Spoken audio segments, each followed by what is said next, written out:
Do you keep the same calorie intake? It's probably gone down just because I'm not snacking at night. That's my guess. Yep. Yo, what up, my dude? How you doing, bud? My dude. Thanks for having me on. My wonderful dude. Yeah. That was quite a thing last time. Yeah, well, hold on. So wait. Listen, is your mic turned down or? No. Actually, they said that too on Dan's chat. You might have to turn me up for some reason. I've got you at 200% and it's pretty quiet. Really? Oh, you know, maybe it is actually turned down. Hang on 1 second. Yeah. Let me see.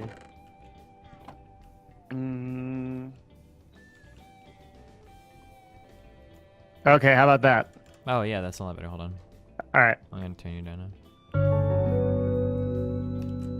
Fuck, hold on 1 second. It's fucking donation. How many pounds do you lose a week? Should be 1 pound. What kind of meals do you eat? I can't eat big meals in 6 to 8 hour window. So I just die of unicorn and do a low-calorie diet instead. Dude, just do what works for you, man. Fuck. Alright, what did you say? Oh, wait. Oh, no. What's up? How you doing, buddy? Yeah, we're still on internet. I'm good, man. I had a bit of trouble with our last discussion. Which is to be expected, yeah. Yeah, well, when you bring on an expert to fight in a field I didn't even want to fight in the first place. Okay, firstly, you pretty much repeated most of what I said. Secondly, I got like 3v1 for the entire earlier conversation, to be fair. Yeah, but I don't spend 10 hours on stream every day debating people professionally. No, you're so right. when I get blown the fuck out in front of 4,000 people, it could be a little bit difficult. No, you're right. No, you're right. You're right. I'm used to it, yeah. Yeah, so here's the deal. You ever watch Dragon Ball Super? No, but I've seen all of Dragon Ball Z. All right, do you know Frieza? Yeah. Yeah, you know Are Frieza, you in right? robot form now, or? Yeah, Frieza never trained. He was just powerful enough to go through with it and just deal with it. And so I've trained for the first time, my dude. And now I'm Golden Frieza, okay? So I hope Aaron packed your lunch because we're going to school. Oh, no.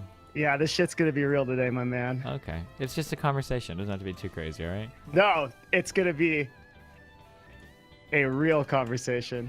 Just chatting, okay? Holy shit, man.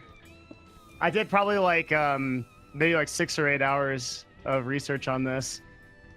Of research? That's scary. Yeah. It seemed like it was mostly like internal questions that needed to be solved, no?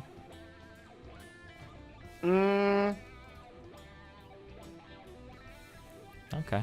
Well, yeah, I think one part of it is, I think there's 2 parts really. I think there's the issue of the moral inconsistency that we covered the last time. Mm-hmm.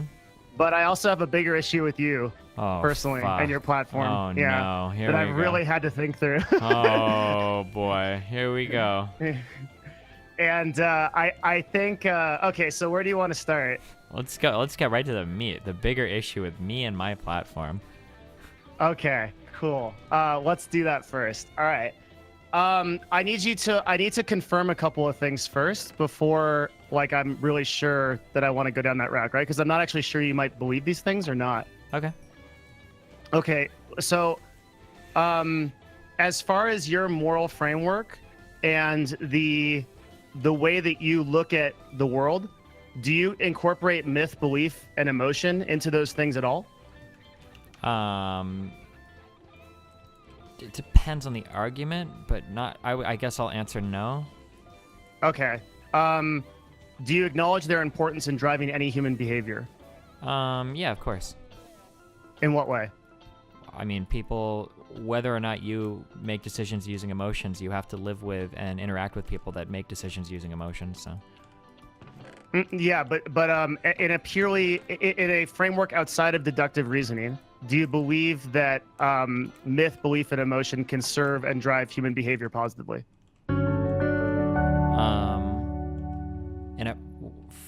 Thanks, Tommy. In a framework outside of deductive reasoning, can they drive human behavior positively? So let me expand. So, like, currently, the way that I see the ability that you make, the way that you make decisions and the way that you come to conclusions is largely through scientific method, hypothesis, and deductive reasoning, right? Yeah, like I think it would be called pathos as opposed to ethos or something. Yeah. Yeah. right? Yeah. So what I'm trying to figure out is if that's the only vehicle that you value in making informed decisions in life. Yes. Yeah. That the answer. Okay, that's what I thought. Okay, cool. Good stuff. All right. Okay. So I am going to try to make a case why belief, emotion, and myth are necessary and drive human behavior in ways that are equal to deductive reasoning and scientific method. Okay. Okay. And then my personal belief on this is that I'm perfectly okay with people reaching conclusions about life from mythology, belief, and emotion. Mm-hmm. And I think there's a lot of examples of how this serves us. Okay. Okay. And the outcome that I would like you to reach is that you acknowledge the importance of these things in your framework, because I think that the way that you approach this personally is fine if you didn't have a platform of thousands of people that I think are listening to you and taking the wrong thing away from it. Gotcha. So like, I think that the people that I think that a lot of your audience doesn't think through the moral positions that you have, like you have thought through them, and they might come to conclusions such as like I should unload a clip of AR-15 ammo into cats because I think there's no strong moral reason why I shouldn't, or like I should take 10.5 grams of shrooms because that's like obviously the objectively highest human experience, right? These are really dangerous things that I think we have to be really careful about. But in thinking about them, I've realized the only way to really deal with this and talk about this with you is on the same level that you deal with things, which is like academically and with research. Okay. Sure. Do you have any? I don't want to like fucking like explode. I don't want to be one of those people that like takes on like 99% of the conversation. So is there anything about that before we keep I going? don't disagree with anything you've said so far. So. Okay, cool. All right. Okay, just to preface this, okay, with a careful warning, okay? Are you ready? Oh yeah, I'm totally ready. I spent a lot of time thinking about these things, so just be ready for that, okay? So don't be upset or frustrated, and we're gonna be having a super chill conversation, all right? I'm counting on it. Okay, all right. Yeah. Okay. The only time I'll really get frustrated is if there's a third party, and I've already asked Dan not to be here, and because the logical fallacies fuck up my argument, and I know you like. So this is a straight, good old fashioned conversation between friends. Okay. All right. Okay. All right. Here we go. So all right. So we're gonna stick to. We can get to the other memes later, but we're gonna stick to this like this idea that emotion, belief, and myth have an importance in driving human behavior. Okay. Here's what I've come up with for this. All right. I'm gonna go through a series of step-by-step like agreements, and we'll just see if we like disagree on any of them, and then like we'll address them each in turn. Is that okay? Yeah, that should be fine. Okay. So would you say, number one, that human beings have the power to explain ideas, or sorry, to have ideas and experiences that we can't explain rationally? No. Okay, so let's start there. Sure. Can you explain your ego death rationally? Yes. How? Psilocybin supposedly emulates serotonin in the brain, and that when you take a fuck ton of serotonin, it is possible for you to have conscious experiences that are nothing like what you would normally experience on a day-to-day life. How you experience those things is going to differ from person to person. It's probably going to have to be related to things that you've experienced personally in life, and then just whatever other crazy senses and shit your brain sends you while you're like overloaded on these serotonin emulating chemicals. Like that's how I would explain it, I guess. Like, okay. Are you able can you rationally explain the experience of like hot or cold to people before? Because you've said before that I can't communicate a conscious experience. Right. I can't. Now, not being able to communicate it is different than not being able to explain, I would say. But yes, can you rationalize consciousness itself? I can explain what I think it is, but to fundamentally explain the nature of consciousness, no, I'm not able to explain that. I don't believe an adequate explanation so then is existent. We're back to the axiom that human beings do have the power to experience things that they cannot explain rationally, as you've just said that you can't explain consciousness itself, correct? Let me, I'm sorry. Let me be very, very clear here. So, okay, so the exact, there's one word here that's really important. So, human beings are capable of experiencing something that they cannot rationally explain. I would agree with that statement. Human beings are capable of experiencing something that cannot be rationally explained. I would disagree with that statement. Do you see the difference? No, sorry. Can you elaborate? So human beings are capable of experiencing things that they themselves cannot rationally explain, right? Yep. Okay. I understand. Human beings can experience things that have no rational explanation. I don't agree with that. Does that make sense? Or do I need to elaborate on the same statement? Okay, so it is possible. I'm trying, sure. So it's possible that humans can experience something that they just don't have the ability to explain due to lack of knowledge, lack of insight, lack of scientific progress, whatever. However, I do not believe that things exist that do not have a material explanation. So, for instance, you might experience a certain thing like anxiety or depression or a crazy shroom trip. However, if we had the sufficient technology to explore these things, to tear open a brain and look at every single neuron, there would be a rational, materialistic explanation for all of these phenomenon. Okay, that's fine. Yeah. So just because I can't explain something or humans can't explain something doesn't mean there is no explanation for that thing that's not like a rational materials thing, would be my belief. Okay. Yep. Okay, that's totally fine. The only thing I'm setting up is that human beings do have the ability to experience and have ideas of things we cannot explain rationally to each other, correct? That we can't explain rationally. Sure. Yeah. But that doesn't mean there is no. The absence. Yeah. Sure. It doesn't mean there is no explanation. Okay. Yep. Yeah. Okay. Cool. Yep. Then I agree with that. Yeah. Yep. Okay. Cool. So would you agree that one of these irrational experiences is imagination, aka we can think of something that is not immediately present, right? But when it's initially conceived, it has no objective existence. Wait. I'm sorry. Could you say that again? Yeah. Let me think. Or just say it again. Sorry. I gotta listen real quick. Yeah. So, one of the irrational experiences that we can have is our imagination, aka we can think of something that is not immediately present, and when it's initially conceived, it has no objective existence.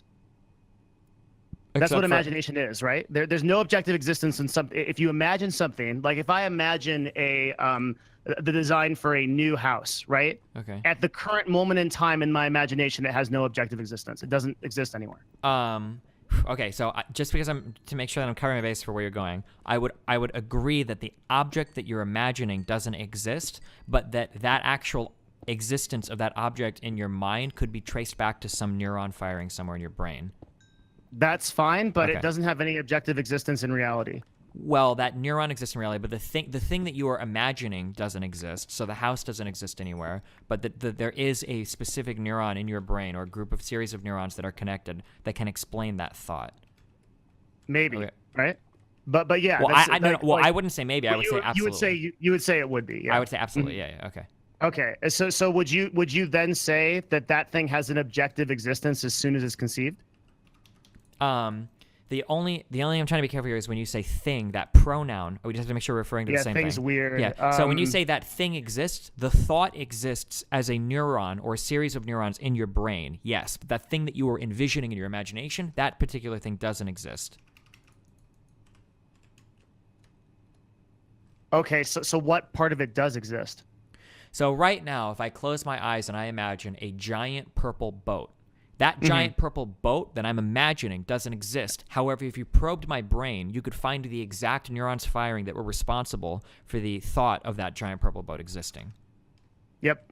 Okay, that's fine. Yeah. Or even more comparable. I don't like using computers as analogies to human brains because they function quite differently. But like on my hard drive, I might have a picture of a massive giant boat. That now the boat itself doesn't exist, but the picture does. This would be analogous to the neurons firing. Yeah. Okay. Okay. So to go back there, I agree with you there. Okay. But you would agree that one of these sort of experiences, these irrational experiences, in the first axiom that I set up is imagination, right? And imagination is something that when it is initially conceived, it doesn't have any kind of objective existence in our physical reality. Sure, It may I have can an agree. objective Okay. existence Okay, so in a I'm pretty neuron. sure we're on the same page, and I'm just going to say I agree with you, and then if it goes somewhere where I wouldn't have agreed, then I'll. Okay. But for the sake of the argument, Okay. well, yeah, I'm pretty sure I agree with what you're saying right now, right? Okay. Yeah. I'm not playing nothing. By the way, nothing.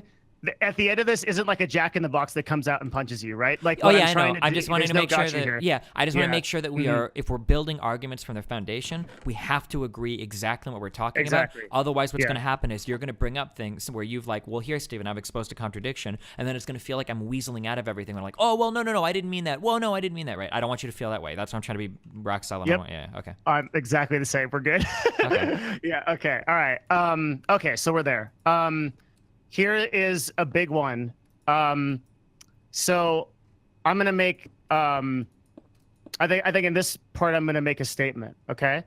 I would say that imagination is the faculty that creates mythology and religion.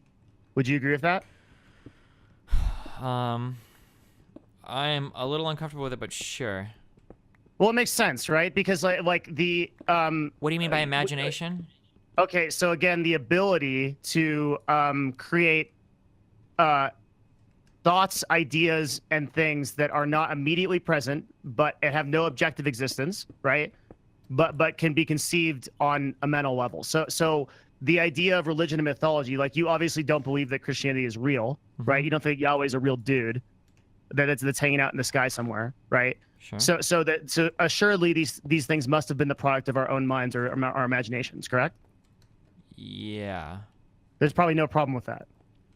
Correct. Let me say for a moment here, I don't believe in like genuine like inspiration that comes from nothing. That that all of these things that have been inspired are probably due to external stimuli that we kind of mix and match in our minds or whatever. Just to preface that. Do you agree or disagree with that? Because depending where we're going, that might be an important point to discuss. So you're saying that all the product, all conclusions that are reached in the mind are from like external experience or from like previous. Correct. Like, I don't believe yeah. that there is any such thing as a genuinely unique human thought. That everything is a combination of external stimuli that lead you to thinking whatever it is you think. Yeah, I think that's I don't. The answer is I don't know, but I think it's like a super fair place. Like I have no problem with it. Like Yeah, I think okay, it's a cool. super fair place to stand on. Yeah. Gotcha. Okay. Okay. And okay, so and then just to confirm, like as we discussed before, right? So the scientific method, deductive reasoning, or pathos, as you would call it, I actually don't know what that definition is, but just going with it, like this has a far stronger means of helping us reach or really is the only means for us to reach conclusions that are productive for human society, correct? And religion and mythology have no real no real use there. We said that before. Just like I confirming it mean, like, again. well, so let me be very clear here. You can use religion and mythology and all that shit to come to good conclusions. I just think that pathos in general will always get you there in a better way with less baggage. Would be what I would say, I guess. That's different from what you said before, which is that religion and mythology and belief and emotion have no objective good. You said that, so it would have depended on where you call me. So like, let me be very, very clear, okay? And I have said this multiple times in the past. I'm not just making this up now, right? So like, I can acknowledge that religion can give us some valuable or good things. For instance, you know, a lot of churches are involved in charity, in food banks and stuff like that. But what I would argue is that we could get these goods using pathos, and we don't need the ethos or whatever instead. But churches can provide some material good. Say for instance, somebody says that the sun is the devil, and anytime you expose yourself to the sun, the devil enters your body, right? That if you were to tell a society of primitive people this, maybe they avoid the sun when it's at its like highest point, and they don't get sunburn and they don't get skin cancer and die or something. So that would be like an example of like an ethos that gets us a good result. That I think pathos could have gotten us there as well, but ethos got us there also, right? Yeah. Sorry. Okay. Okay. So your position. So I misunderstood your position because you didn't say that at the first point. Okay, You said so. Your position now, or your position has been. Sorry, and I want to like make you. I don't want to treat you like you've like just changed it. Yeah, like yeah, you've that's said this for a long time. Yeah. So your position is that scientific reasoning is always stronger. But that there's some use of religion and mythology. Sure, and I'll be even, and I'll even find this too. Finding this more. I think that science and reasoning should always be stronger. Yeah, I'll say that, because obviously to some people they're more likely to listen to a story than they would to scientific reasoning. So, in those cases, maybe religion is stronger for them. Okay, my first objective was to get you to say that, and my second objective is like to get them equal, or kind of, I guess as a matter of scale, to get them like equal or closer to each other. Okay. In that religion and mythology and emotion can wait, provide... I keep saying it's logos versus pathos, not pathos versus ethos. My bad, I'm using the wrong word. I don't fucking know. Okay, sorry, go ahead. I don't know any of that shit either. So that's the outcome, right? So if I can initially get you to say that religion, emotion, and mythology have some objective and beneficial use in creating a productive society, that's good. Okay. But I would say, like, right now you probably see that as like 90-10, and I want to move that closer to 50-50, right? Oh, sure. I see it as 100-0. I think it's strict. I think it's bad. You don't see it as 100-0. You see it as at least 99-1. You corrected that already. So I believe that there are goods that come from religion for society, but my goal would be to get rid of all of all of those types of mythological arguments or whatever, and replace those with rational ones, so I can keep the good and get rid of the baggage of the bad. Okay, so an ideal society for you is one that does not incorporate religion, mythology, belief, and emotion? Yes. Are you sure you want to stand on that platform? Yep. Well, Okay. hold on. Maybe let me see if I need to qualify this more. This is with me having the assumption that every human being is capable of processing reasonable logical statements and being aware of their own biases. That would yeah. So with that qualifier, then yeah. Okay. Okay. All right. Let's move on then. Now here comes a big meme. Uh-oh. So imagination, we've already established, again, just going back just to make sure, right, that imagination is the faculty that creates a mythology of religion, emotion, and belief. Do you agree to that? It's a pretty loaded statement, but I'll say yeah, sure. Why is it loaded? Well, that imagination really is what simple. creates all emotion. Like, is that? Sorry, not emotion, but let's just say mythology, religion, and belief. Imagination, sure, with real things like influencing those as well. Like mythology could also be influenced by like the existence of the sun or certain animals or something, but you would need your imagination. Yeah, there are external stimuli, but these stories, like the creation myth, Genesis, came from somebody. Like it can't, like that stuff was. Yeah, I'm pretty sure I agree with you. Yeah, I'm just making sure I don't misspeak at all. Yeah. But yeah, I'm pretty sure I agree. Yeah. Okay. So I would submit to you that imagination is the same faculty that allows science and technologists to invent new technology that makes us more effective, and is the same faculty that is the basis of all of your reasoning. Probably, yeah. I think I would agree with that. Yeah. Okay. So the models that allow us to make deductive reasoning possible in the first place are the product of imagination. So all philosophy, like Hume and Nietzsche and all these people, are the product of imagination, the same faculty that creates mythology and religion. Yeah, that these two are generated from a similar foundation is essentially what we're saying, right? Mm-hmm. Yeah, I think I would agree with that. Yeah. Okay. What that means is that religion and mythology are not outside of science and reason, but it's in fact congruent with it. They basically have the same objective, which is to cope with problems of a human predicament, either mentally, physically, or spiritually. So I understand what you said, but I think this is where I don't agree now. Yeah, that's good. Everything's good. Okay, so, well, yeah. Wait, can we just not agree on this? Shouldn't we? No, because we have to discuss it. Well, we have to figure this one out. So let's say that you have a car or let's say you've got a factory. Okay, the factory produces different types of automobiles, and the factory also produces irons, like that you would iron your shirt with. In this case, I wouldn't say that like irons are congruent or anything remotely similar to cars just because they were produced from the same factory. Just because some base is capable of generating two things doesn't necessarily mean that those two things are even remotely similar. So the attempt to... It doesn't mean that they're not similar either. Correct. It's a non sequitur is what it would be called. It doesn't logically follow. So yeah, I can agree. acknowledge that that the imagination is the thing that creates our drive to create mythology and all that shit, and it could also be our drive for scientific reasoning. However, it can also be the drive for things like schizophrenia or any other number of crazy fucked up things. I don't think that all the things that are and created science can be and technology Sure. can be the drive for nuclear weapons and destroying the earth and shit like that. Yeah, Okay, okay. So this is good. This doesn't Okay, this doesn't create a problem argument. Yeah. Gotcha. Because what I definitely agree with you here, like 100%. What I'm gonna say here is, so this is the case where we need to, I think, have discussion, is that essentially religion and mythology and science and reasoning are congruent, not because they come from the same faculty, but because they have the same objective, which is to help us cope with problems of the human predicament. Okay. I would argue that. Well, sorry. Hang on. Or, No, it's okay. Yeah. So what I'm saying is, you can't damn the faculty of imagination for the conjuration of belief and myth, but then champion it for its ability to create deductive reasoning. There's an equivalence here because the mind creates both outcomes with the same result, even though good and bad come from them. Okay, so I don't think it logically follows that just because the mind creates something, or just because one thing generates two things with similar objectives, that both of those things become comparable to one another. Okay. I would disagree with that. So I would submit this analogy that we have a factory that produces guns and also produces food.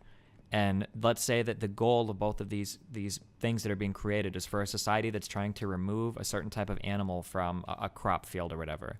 That with the guns, you could kill the animals. With the food, you could lure them away. Even though both of these things have the same objective, they're totally different. They're not comparable at all. I wouldn't say that they're remotely similar just because they share an objective with one another.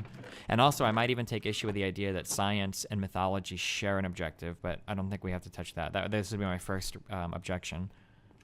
That's fine. Okay, so similarity, right, doesn't beget the objective, though. So whether these things are similar or not, I'm not trying to say that science and religion and mythology are similar. I'm trying to say that they have a similar outcome in the sense that they are trying to create a better model for which us to live by, right? Sure, but the means by which they create that model are more important to me than the place that they're generated from. Why?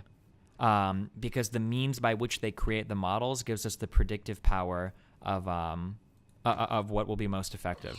So, for instance, there might be two loving mothers, and one loving mother wants to cure her daughter's scraped knee, so she gives it a kiss and then puts a Band-Aid on it. Another loving mother might want to cure her daughter's scraped knee, so she sprays Neosporin on it. Both of them love their children. Both of them are doing what they can to help their children. I imagine there are similar processes that generate both these ideas, but one is backed by a reasonable thought process, and the other one is backed by mythos or myth or whatever. Okay. Okay. Yeah, I agree with you. That's fine. Sure.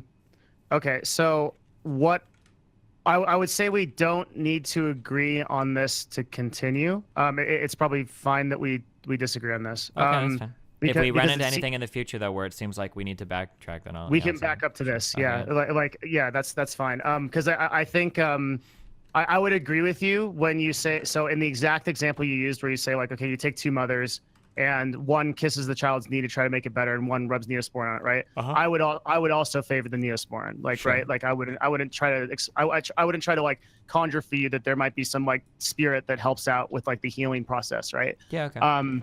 Yeah. Okay. So now, like, that we're here and we're at this disagreement, this is like sort of all where I expected it to kind of start breaking down. The issue becomes a matter of scale, where we have to evaluate the ability for myth and religion and emotion to contribute to society, and then we have to evaluate the ability for science to do the same and deductive reasoning to do the same, and we have to come to the conclusion of which one is greater. And so, my problem here is again, like what we discussed before, that I just think you should shift the scale. If you're 99-1 in favor of deductive reasoning and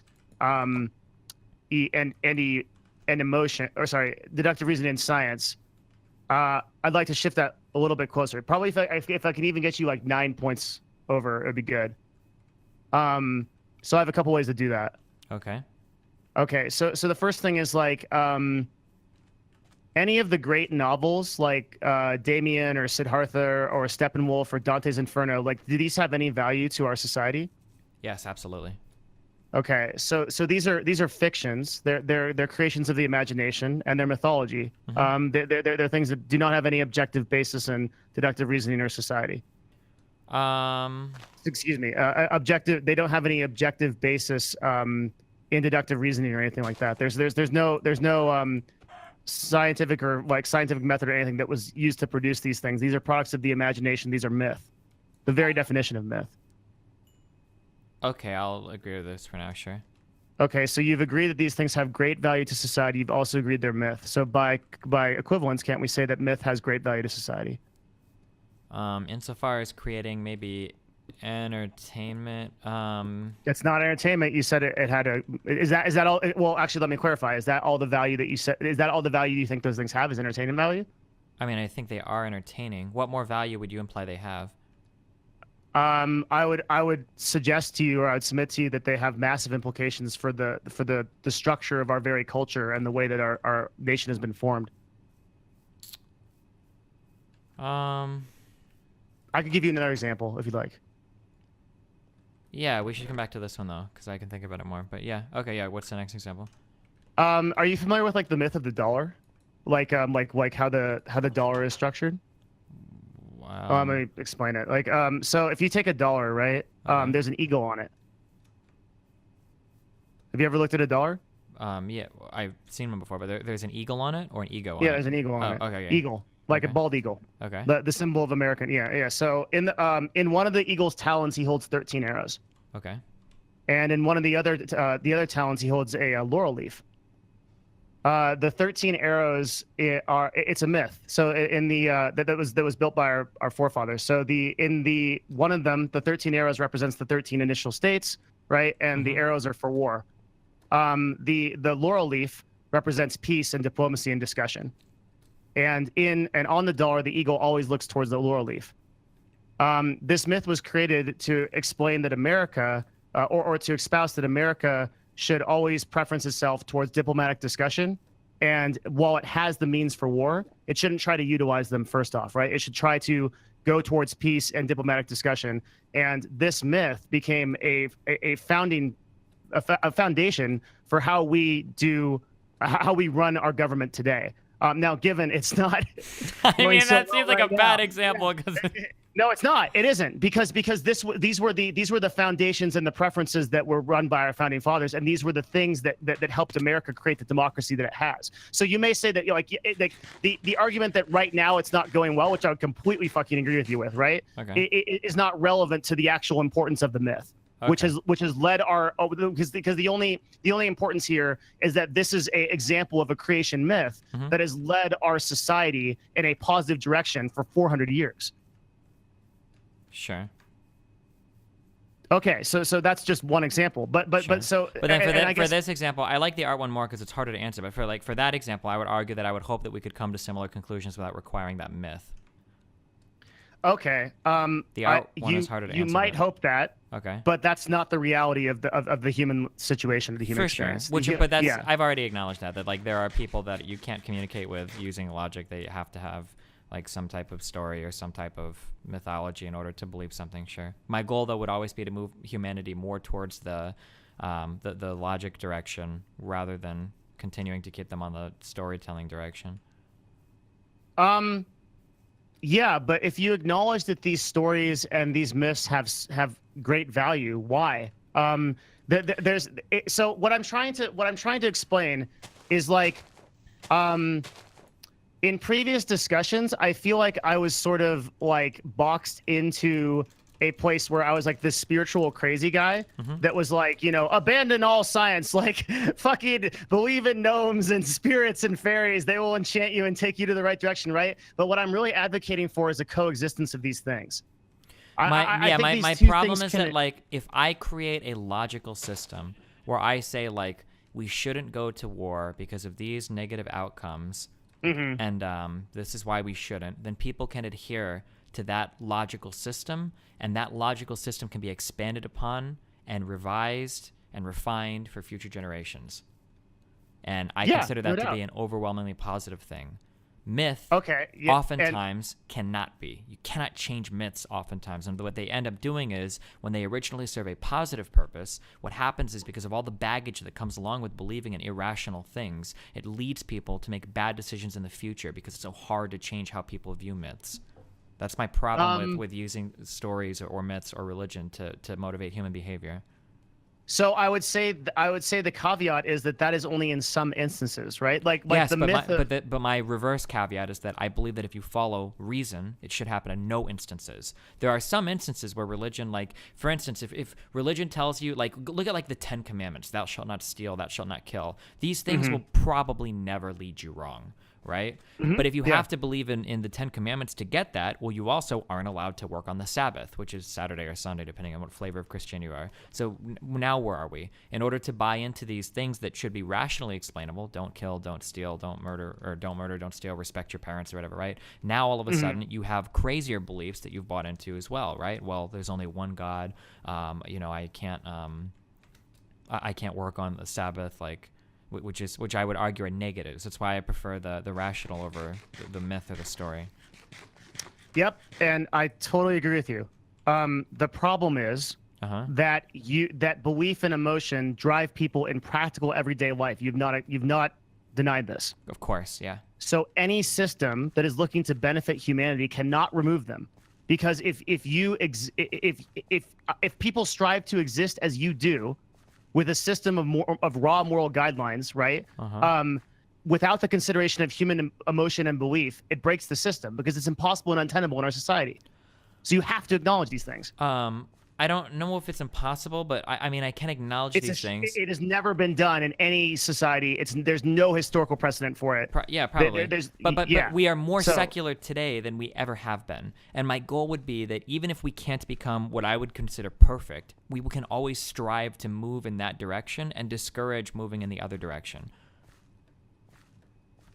We could define secular? Secular as an a-religious or a-mythological. We don't believe in myth or any of that or religion or anything. Okay. What was that? A door opening? Oh, okay. That's like a clown horn or something. Holy shit. Okay. Let me think about that for a second. All right. Like, so I can use, like, I'll use a lifting analogy. Let's say that we scientifically define the maximum amount of weight that a person can bench press, okay? And let's say that maximum amount is like 505 pounds or 495 pounds, okay? That's the max weight that can be bench pressed by any human being ever. Let's say that people start going to the gym because they want to be able to bench press more and more and more, right? One person could sit by those people and go, listen, you can try and bench press all you want, but you're never going to be able to bench press the actual max. You would have to start literally training from birth. Like, you would have to make your, like, 1-year-old kid do push-ups and shit. You'll never, ever, ever make it. Just because you can't achieve that perfect goal doesn't mean that the journey towards that goal produces incremental improvements. That, like, even though you'll never reach that theoretical max bench press, you will get stronger and stronger, and that is a positive thing. So I would argue that analogy holds true when we talk about the reason versus mythology here, that mythology provides a great deal of benefit to a lot of people, of course. However, I think that with reason, I think you can get most of the same outcomes without any of the baggage, and that even if we can never become a 100% reasonable people, I'm not even 100% reasonable, right? That it would still be positive to continue to move in that direction and discourage the other direction. Okay. Let me use the same example. Okay. In a situation where I see that deductive reasoning and this idea could actually be baggage, right? Okay. For that person to actually decide to bench press, right? Let's say that they know. I'm going to use your exact example, not change it at all. Okay. So this person, in theory, knows every single facet of lifting and, like, knows the theoretical max that they're going to hit, right? Okay. And then decides based on knowing that and having all of that information, well, fuck it, I'm never ever going to reach any point where I can be competitive or I can do it. Let's say that they have, let's say they have, like, that cap is actually quite low. Like, you know, they'll never deadlift above, like, 400 pounds or something. Okay. And so fuck it, why should I even bother? But in the second instance, with the belief in myth, which I'm glad you brought this up, many men are brought into the gym by the sort of belief system and the myth of like becoming a strong beach body dude that like goes out and you know, like gets women on the beach and like freaking like just like totally owns and is like a super alpha, right? Like they buy into that belief and myth, and this causes them to go do something that's immensely positive for them, which is to work out and get stronger. If a person had all of the facts, they might never start, right? So it's that initial belief in mythology and that motivation that drives them to do the positive thing in the first place. Yeah, I mean, I guess it's... And this happens all the time in society. Sure. I mean, that's possible. I would just argue that that's like a net negative, that we should encourage people to move more and more away from that and more. But I just give you a situation where it's clearly superior to follow the mythology. Well, you instead say of it's clearly actual... superior, but in one end, I haven't given you any negatives of this, right? There's no negative to your believing in this mythology, right? Whereas with actual religion, there are tons of negatives, right? Yeah, but what I'm trying to explain is that there's a lot of mythology. I think this is the big point that we have a disagreement on, is like, I think there's a lot of mythology that's innately purely positive. Can you give me an example? Yeah. So I think the myth of the dollar, to go back to that, or the great novels, or like the Native American mythos. So I can tell you a story, right? Let me tell you a really quick story. That's a myth. Yeah, go for it. Yeah, we'll focus on one or whatever, and I can give like potential negatives. But go ahead. Okay. Yeah. In Apache mythology, there's a story about wolves. I think I've told you it before, but it's a pretty quick story. So the way it goes is a boy is kind of confused about his life and doesn't really know what direction he wants to go or kind of like what he's doing. So he goes to the shaman of the tribe, and he says, "Shaman, some days I feel like I can, you know, run across plains, and I feel wonderful, and I feel like I can bound across rivers, and I feel amazing. And other days I don't want to do anything. I don't want to hunt. I don't want to benefit the tribe. I don't want to do anything. Why is it that I have these ups and downs? Why is it that I feel this way?" And the shaman says, "Well, every day there's a battle that begins in your soul between two wolves. There's a white wolf and there's a gray wolf. The white wolf represents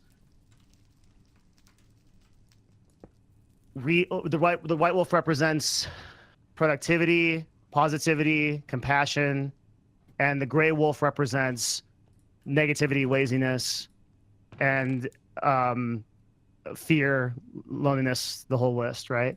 And every single day, these two wolves will get into a great battle in your soul every day that you wake up." And then he pauses, and the boy says, "Well, shaman, which wolf will win?" And the shaman says, "The wolf that you feed." Okay. Okay, so this is a pretty classic Native American myth, and it has very powerful undertones for how a person should personally develop, right? Sure. What if this person takes the story to heart and tries to feed the positive wolf, but he actually has clinical depression and just ends up killing himself because he buys into the myth so much that he doesn't actually try to get like the real help he needs? Yeah, so this again is I feel a false equivalency. This is where you're trying to say that mythology should be occluded from scientific and clinical reasoning, and I'm not saying that. I'm saying that there is an obvious objective positive benefit. That person who is clinically depressed can benefit from psychiatry and from medication, but could also benefit from this creation myth. So again, I'm advocating for the coexistence of these things, not the removal of one. You're the one that's advocating for the removal of one. You're advocating for the removal of emotion, belief, and mythology. I'm saying that they can coexist and that they're equal to doing so. So in my framework, a person that same person can take that mythology and benefit from it, but they can also go to talk to a psychiatrist and get medication and get on Wellbutrin and get on SSRIs and benefit. There's no reason why they can't do that. I mean, I guess they can, but I mean, isn't this person going to be like more susceptible towards like crazy ideas in the future, or whatever, if like he's believing in like wolves inside of his body fighting for each other or some shit? Or why so? Because he believes that there are wolves that are fighting in his body over some shit. And that's not good enough. You have to provide an actual like moral standpoint. Because there's for why no you do empirical reason to believe this story is true. You're believing that doesn't separate it from its benefit. No, but I'm saying that like if the person is able to take into and believe in things that have no empirical backing, couldn't they wouldn't they be more likely to believe in other shit like that in the future? Not necessarily. It doesn't follow. And the way you can see that too is like this coexists in our lives right now, right? Like I don't think anybody is well actually okay. The people that are clearly on one side of the spectrum, like if you go towards the southeast or whatever, and you go into the evangelical crowd that like only believes in I want to say that even those people have some kind of like deductive reasoning and like acknowledgement that science and physics exists and shit. Like they're not jumping off of cliffs because they believe God will catch them, right? Like they have some idea of it, but they're obviously really far into like my world. That's scary, right? What I'm trying to say is that it's equally scary to be really far off on the other place where you have no emotion and no mythology and nothing benefiting you, because that is not practical for people to live by. It may be practical for you to live by, but even you don't live that way. The very moral position that you're advocating is not something that you live by because you know it's untenable in society. Yeah, but again, just because I'm not 100% perfect at doing it doesn't mean I can't strive towards it. But what I'm saying is that you coexist with myth. You acknowledge its value in the form of great novels and stories, and yet you cannot say that it has even any sort of small value beyond like but it doesn't have any value. It doesn't have any value to you. It doesn't make any sense. Like your position doesn't make any sense at this point. Wait, why doesn't it make any sense? It doesn't make any sense because you've acknowledged the value of these things, and you've acknowledged that they have great contributions to our society, but you will not acknowledge that it contributes in a significant way the same as deductive reasoning and science does. I guess it's just, I mean, it's possible. Like basically what your argument is basically coming down to is that people are too weak or stupid in order to form reasons or rational thoughts on their own. Don't cop out. That doesn't no, matter. I'm not copping out because because it's essentially what you're telling me. You're saying that somebody is too dumb or incapable of putting together a reason for why they should improve aspects of their life. So the only way we can do it is to tell them a fairy tale that has absolutely no foundation in reality because we know that it helps people. I'm not going to sit here and tell you that fairy tales don't help people. Well, it is. That's exactly what you're saying, right? That fairy tales, the fairy tale of two wolves fighting inside your body could produce better outcomes. I agree with that. Placebos produce better outcomes, for sure. Yes. But just because something produces an outcome doesn't necessarily make that thing good or even mean that we should repeat it. I think that there are ways to produce better outcomes in society, and we should focus on those rather than acknowledge the fact that some people like to hear batshit insane stories and that helps them. That maybe instead we should say like, okay, well, I guess sure that can help people, but maybe we should educate people and move them to a spot where they don't need insane stories in order to make them better off. Okay, again, you acknowledge a situation where where mythology played a greater role than science. Yeah, of course, but I would argue that that's the fault of the person. That the person should be more equipped to deal with reasonable statements. But Stephen, they're not equipped to do it. That's the reality. That like, and I wouldn't say like I think it's a jump to say that they're not equipped to do it because they're stupid. I would say they're not equipped to do it because the entirety of human emotion, of human experience, is based on belief, emotion, is based on these things, right? Science and deductive reasoning and these things only came in at a relatively like short period. In comparison to the entirety of human existence, right? For sure, but the existence of things like science that has given us things like medicine have produced far greater outcomes than just going into the forest and praying that your great-grandmother's glaucoma clears up or something. So it's produced far better outcomes in some ways. I would debate that it's produced far better outcomes as far as psychological structure and ability, right? We're more depressed and we're more unhappy as a populace in the first world than we've ever been. And that's pretty objectively provable. Would you agree with that? Sure. Yeah. So you're saying my question would be that they're beneficial for what? For human progress and technology? Yeah, sure. Okay, for people being happy? No. That's been the basis for what humanity has been happy based on belief and emotion and religion and mythology for thousands of years before science ever entered the picture. Sure, but that doesn't mean we can't find ways to make people happier using things that we know that can be empirically proven to be true. No, because that's not the direction that society is heading. Like these things have made us more depressed and more there unhappy. Are things that have made us more depressed, but that doesn't mean that it's the fault of every reasonable faculty that we become more depressed. I don't necessarily agree with that. So for instance, like excessive use of social media is something that we can link to depression or link to bad thoughts or whatever, or link to negative happiness outcomes. But that doesn't mean that we have to get rid of it all. Like we can still strive to understand why that happens and then use objective metrics by which to make people happier. Completely agree. Yeah, that doesn't But like if science, like we can use like exclude studies myth. and shit to tell us that like having friends and going outside and being active and exercising, like these are all things that we can arrive through via empirical conclusions. We don't Yeah. need like myths or stories to get people to do it, or at least I don't think we should. Like, Whoa. So I agreed with everything you said up until the last part, that right? you need to tell people fantastical stories Yes. to get them to buy into like things that can be logically You're concluded. fucking structuring it like it's so like the way you're using your words is you're making it look like it's so bad to Because have I mythology believe and it's story. so bad, yeah. Because you actually personally believe it, yeah. But that's not the fucking truth. You've already acknowledged all of these things. You've already said. No, that you I've understand that acknowledged myth it, has a but great nothing that I've benefit. acknowledged. Yeah, but nothing. Okay, well, on the flip side, can you acknowledge that myth can be a great detriment to progress? Do you acknowledge that religion and stories can Absolutely. create? Yeah, Okay. in the same way that science can develop nuclear weapons and can literally end all life on Earth as we know it. Like Yeah, these but things both have the capacity for great goods and great evils. But science developing like weapons and shit that can fuck mankind up isn't a result of like irrational structures. It's still people choosing to do that. It's not like we accidentally discovered nukes. It was like people were literally looking for ways to do it, as opposed to Yeah, but what does that have to do with what we were talking about? I feel I like, well, it has to do with getting predictable outcomes, which was like my whole original story, right? Hold on. Like, Yeah.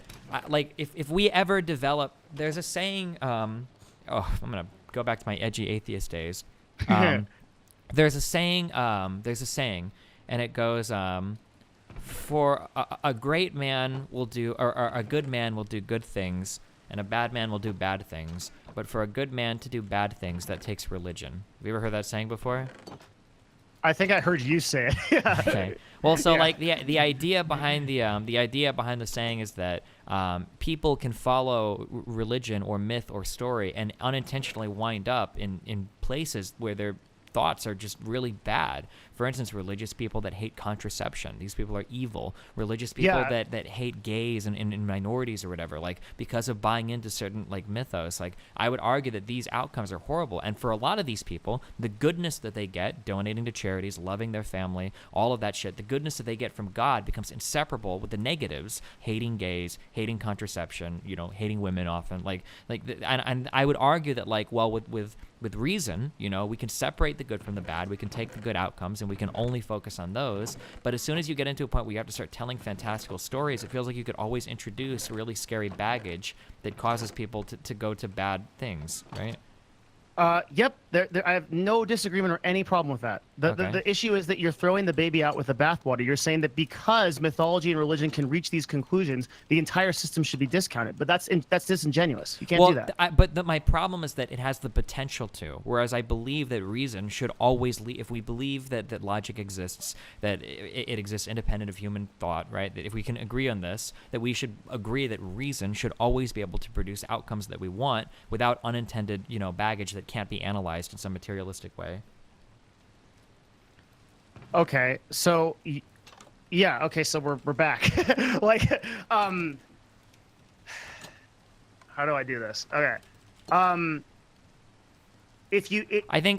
understand your argument, and I think that I think you've made your case. I think that your argument, your de facto argument, is that the world that I want is unattainable. It's impossible to achieve, and for me to push in that direction is irresponsible, because while I advocate for a reasonable platform, there are emotional people that will grasp onto the worst parts of my reason, and they'll treat it like I treat stories and myth, right? Yes, and 1,000%. And as you, as a platform, as a person that has a platform of thousands of people, have to be more careful with approaching these things for that reason, right? Because these people will take those emotional and those irrational stances, and they will commit great evils under your name because they believe it's justified morally. Sure, I understand your point. I think that's a fair summation of your argument. Yeah. Okay. Yes, that's it. Okay. So yeah, I think it's a valid point. I just fuck you. Yep. No problem. Okay. Woo! My personal goal, and I could be wrong on this. This is part of what I've said. I've kind of gone over for the past 2 years or whatever. Is because the thing that I'm always wondering is can people function the way that I want them to? And deep inside, I want to believe that the answer to that is still yes. It is possible that at some point in my life, I'm forced to acknowledge that no, people are just largely driven by emotion, and there's no real way around that. But yeah, I'm not quite at that point yet. But maybe I'll get there. I hope that you do, because I think the thing that you could explore more is that to some extent there may be some kind of obligatory thing morally for you to do this because of your platform, right? And you could potentially turn what is right now a sort of potential negative into a positive with this thought process. Well, like, my goal would be, I would rather convince 100 people to act correctly due to my thought process, rather than convince 1,000 people to act in a better way due to a thought process that I don't wholly endorse, that I believe can lead to other negative outcomes. I understand, but if you conclude that the process is untenable for the vast majority of people that are listening to you, that's what I'm not sure of right now. Yeah, and I would submit to you that it is. Unfortunately, while I wish that was the case, I just don't think it is. And I think that as you sort of explore this, you'll come to the same conclusion. Yeah, maybe. I guess it just comes down to. Yeah, I don't know. Okay. Yeah, that's the only thing I want to discuss. That's really, really important to me that that this happened, that this discussion happened. Wow. Thanks, buddy. No, thank you. Yeah, and if there's any discussion we can have going forward that would, no. I actually completely trust you, and like as long from where you're at right now, I think you'll do good things. So. Wow. Thanks. I try to do the best things. Yeah, I believe in you, buddy. Sure. All right. So there's a whole other meme someday about moral inconsistency that I want to go over with you, but I think we can leave it here for now. Okay. Yeah, we can do that discussion in the future, sure. Yeah, but also because I need more prep for it. It's an incredibly difficult topic. Yeah, sure. Like, yeah, all right. Okay, thank you, dude. Thanks for bringing me on. Yeah. Do you have you ever looked into or dug into philosophy at all before?